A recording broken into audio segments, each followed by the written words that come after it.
1 2 3 4 5 6 7 8 9 10 11 12 13 14 15 16 17 సీజన్లు అయిపోయాయి.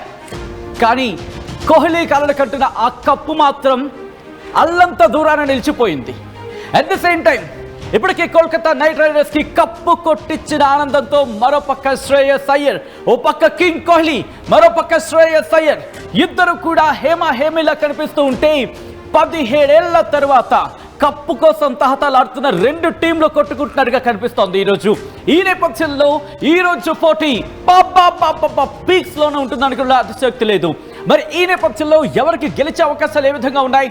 Royal Challengers Bengaluru cup కొట్టి కోహ్లీ చేతుల్లో పెట్టబోతోందా, లేకపోతే ఆదుకోవడానికి నేనున్నా అంటూ శ్రేయస్ అయ్యర్ దాదాపుగా కెప్టెన్సీ భారాన్ని మోస్తూ వస్తున్న శ్రేయస్ అయ్యర్ ఇంకో కప్పు కొట్టి పంజాబ్ చేతుల్లో పెట్టబోతున్నాడా? ఈ రెండు ఇంట్రెస్టింగ్గా ఉంటున్నాయి. మాట్లాడేసుకుందాం, తెలిసేసుకుందాం, విశ్లేషించేద్దాం, మాట్లాడుకునే ప్రయత్నం చేద్దాం. సో మీరు కూడా కమెంట్ చేస్తూ ఉండండి.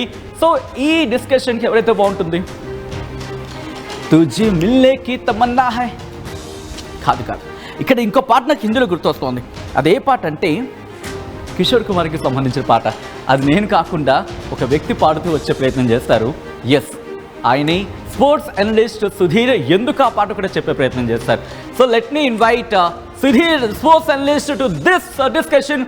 Sudheer, thank you so much and welcome to the special discussion. Thank you so much for the invitation, Sachin. Yes. I always enjoyed, your analysis. Thank you so much. Thanks for the invitation once again. Yeah, మీరు పాట అన్నారు కనుక song of 69, I think late 60s, Whatever it may be. Kishore da అంటే అందరికి ఇష్టమే. రీసెంట్గా కోహ్లీ కూడా ఒక ఇంటర్వ్యూలో చెప్పాడు, ఆయనే కలవకపోయినటువంటి ఒకే వ్యక్తి ఎవరు అంటే ప్రపంచంలో కలిసే, that was Kishore Kumar. Unfortunately కలవలేనని చెప్పి, మేరే సప్పును కి రాణి కబ్ ఆయేగి తు అన్నట్టుగా కరెక్షన్ చేస్తా. చెప్పండి. మేరే సప్పును కి కబ్ కబ్ ఆయేగి తు. అబ్సల్యూట్లీ కదా. I think it's beckoning them. Okay, Virat Kohli ముందే కనబడుతున్నాడు. ఇట్స్ ఐ థింక్ ఆ కప్ అతన్ని పిలుస్తున్నట్టుగా అనిపిస్తుంది. Both are strong teams, both are star studded teams. Actually exactly consistency కనబడినటువంటి టీమ్స్.